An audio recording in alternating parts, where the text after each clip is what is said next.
Viewer discretion is advised. Hello, Earthlings. Welcome to another episode of Krum's World. I am Krum, and I'm here bringing you another one of my game opinions and experiences commentary. Now, this game needs no introduction. However, here it is. This is Assassin's Creed Black Flag. All right, lads. I'll give you Blackbeard's honest opinion. You ask me, can this new captain promise you a life of prizes? All hands aft, lads. We're taking this one home. Plunder? An adventure? Is a fearsome dog that feeds off trouble and turmoil, fighting like a devil. So if it's fortune and adventure you seek, then Captain Edward Kenway's your man. But this man, don't meddle in his private affairs. For there's more mystery to that man than even I dare ask.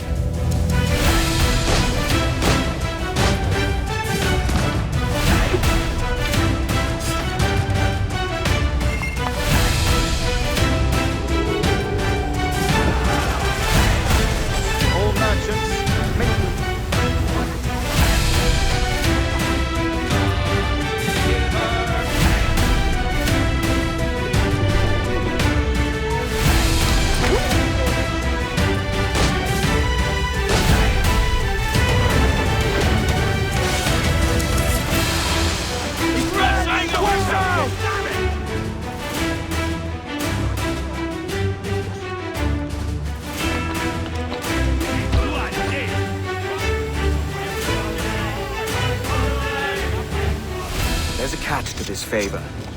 You're sailing with me. I'd follow you to hell for this, mate.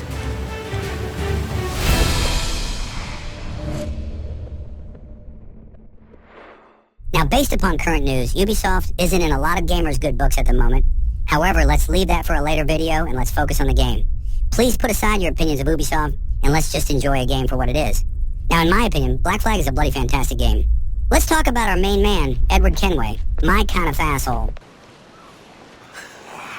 Was it good for you as well? This bastard isn't your typical noble assassin. Technically, he's no assassin at all. No, this scoundrel is in it for the loot, the glory, and the sheer damn thrill of it all. He's a privateer. Is it dangerous? Wouldn't pay so nice if it weren't. Who stumbles into this assassin Templar shit show purely by accident. And how, you might ask? Well, he goes off and kills some poor son of a bitch named Duncan. Then decides, stuff it, I'll wear this dead bastard's clothes, just pretend to be him, and see what riches I can plunder. Good morning, sir.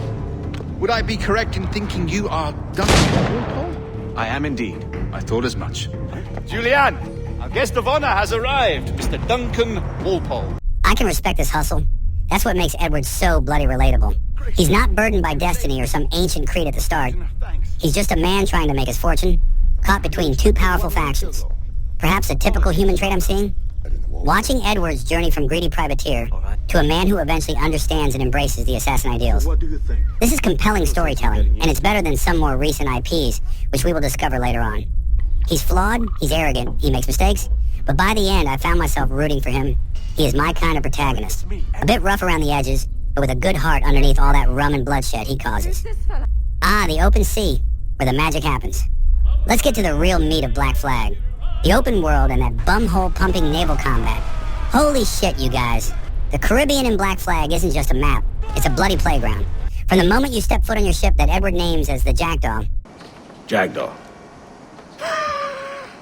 You named your brig after a poxy bird. You feel this incredible sense of freedom. You can go anywhere and do anything. Want to hunt a whale? Go for it. Hook him! He's a slippery bastard! Look at the size of him! Fancy plundering a Spanish galleon? Heave ho!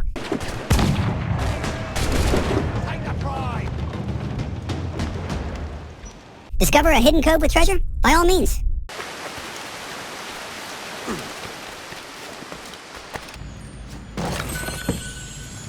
Maneuvering the Jackdaw, adjusting your sails to catch the wind, bracing for impact as enemy cannonballs smash into your hull, then unleashing your own slice of chaos and destruction. It's just so damn satisfying. When you cripple a ship and get to board it, transitioning seamlessly from ship-to-ship warfare to a full-on sword fight on the deck. That's pure, unadulterated pirate joy. It's the closest most of us will ever get to living that human pirate fantasy, and Black Flag nails it.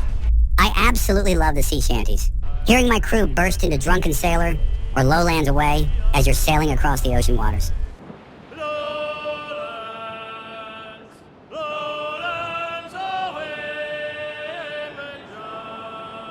Now that's immersion at its best. That's what sets this game apart. It's not just a backdrop. It's a living, breathing world, full of adventure around every damn corner. I will admit I have found myself humming the tune to these songs while not on board the Jackdaw. The songs are catchy and very well done. Jumping back to the story of Assassin's Creed Black Flag, I was dropped right into the bloody heart of the golden age of piracy, which is around your 1715 Earth year. Following a charismatic but utterly self-serving Welsh privateer named Edward Kenway. I'd rather not say. And I'd rather not cut your lips off and feed him to you. Oh, shit!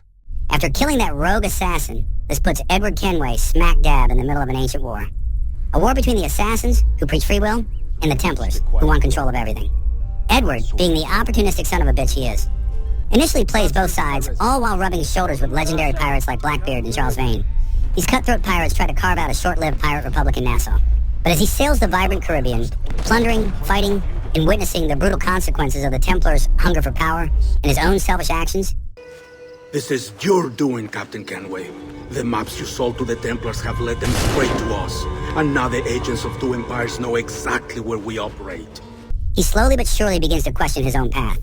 It's a compelling arc, watching this greedy bastard transform from a pirate primarily seeking fortune to someone who, by the end, grudgingly accepts and even champions the assassin's ideals. All while using his pirating prowess for a cause far bigger than himself.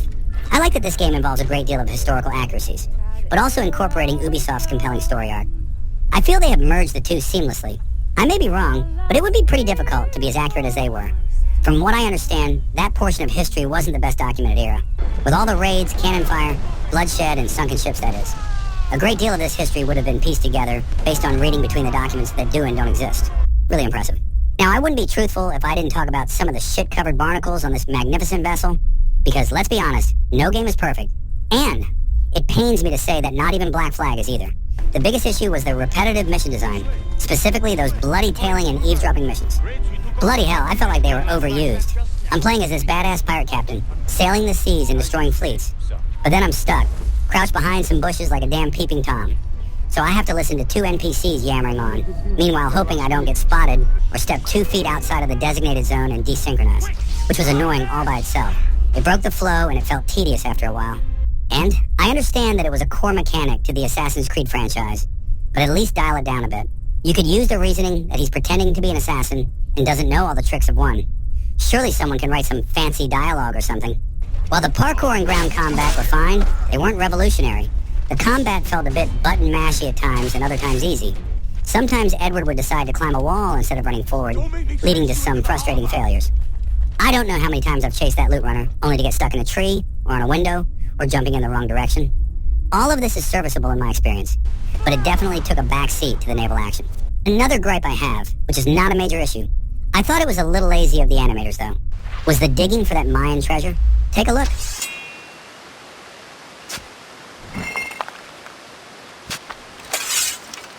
He uses a bloody sword to move a rock, only to bend over and pick up the treasure.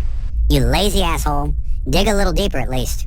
I'm not saying you need to dig through the Earth's bloody core, but at least hands deep. I would have accepted that he kicked the bloody rock out the way. Like I said, it's not a major issue, but it was noticeable as I needed to do this a number of times to get all the Mayan treasures.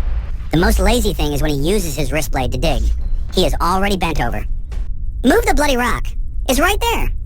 Now let's talk about the other side of this game, which is the Abstergo angle that they went with. What project? Sample 17, the Kenway line. Hey them, Connor... Edward, the pirate.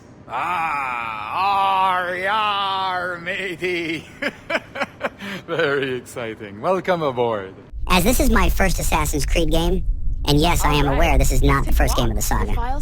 So gathering some information about its previous games, it seems that the Abstergo angle is in the other games. So I made peace with that. But now I need to cast my experiences and opinions all over this biatch. As I understand the reasoning behind this Abstergo angle, it didn't make me give any more of a shit. I won't lie, the game is advertised only as a pirate game. No Abstergo mentioned. Now it's an interesting premise, but not that interesting. I found myself being annoyed that I was taken out of the pirate world, to be in this modern age office studio. Also listening to the bullshit and garbage in the office. All this dumping of crap information only casted a shadow on the brilliant parts of the game. And I honestly believe if you removed all of the Abstergo crap from Black Flag, there would still be enough of a game on its own. Post in the comments below. Tell me what you think about this Abstergo angle of Black Flag. Do you think that there was a need or a major purpose for this angle in Black Flag? Now don't get me wrong, I'm not talking about the Abstergo angle from the entire franchise. Only this isolated situation. It may make sense in the other games. Perhaps the other games incorporated the narratives better. I don't know yet. I'll get to that soon. But you can't tell me that it was absolutely critical in playing out Black Flag. Okay, I think I bitched enough about Abstergo. Let's re-enter the pirate world again. I really did enjoy the open world of Black Flag. There was a large ocean to cruise in, lots of enemy ships to plunder, lots of land areas to visit, clearing out areas from their synchronizations, collecting maps and treasures, lyrics and documents, assassin and Templar contracts. It was all well and fun. However, at times it did feel a little repetitive doing all these things at every location I visit. Also, I need to point out, sending ships to the fleet. Can anyone tell me in the comments below what happens with the fleet? What does it do? Because every time I went into the captain's quarters to go check on the fleet, the game will either crash or it will endlessly load, to the point I would give up every time. I have no clue what's in that fleet option, so I cannot comment any further than this was so very broken for me. Despite these little annoyances, Black Flag still stands as a titan of a game, and to me feels like this would be one of the best pirate games ever made. I know I haven't played any other pirate games yet, but I believe it would be very hard to beat this pirate game. Why? Because it embraced its core concept with such passion and execution that you couldn't help but to be swept away by it. It gave us a protagonist we could genuinely connect with, a world that felt alive and begging to be explored, and naval combat that is simply unparalleled. It's the game that made me yell, "Heave-ho!" at my monitor more times than I care to admit, and made me want to pour myself a bottle of rum and sing along with my crew of scumbags and scallywags. So, if you've never played it, or if you wrote it off because it had Assassin's Creed in the title, or it was made by Ubisoft, I implore you, for the love of all that is rum and cannon fire, go play Assassin's Creed Black Flag. It felt like the true and proper pirate experience that will make you believe in the golden age of piracy, even if it's just for a damn good time. What did you think about Assassin's Creed Black Flag? Did the annoyances affect you differently? Was the Abstergo angle the reason you threw your controller in the garbage? Did you want to drop kick every character in the Abstergo office? And do you think Edward Kenway was an excellent protagonist? Please post in the comments below. I want to know. That rhymed. Thank you for watching another one of my gaming experiences and opinions commentary. I appreciate your time spent watching me yammer on and on. Please like and subscribe to keep this channel alive. See another rhyme. I really appreciate all the support I can get. Don't forget to press that bell icon to get alerts on my upcoming video drops so you don't miss out. This is Krum's World, and I am Krum. Peace.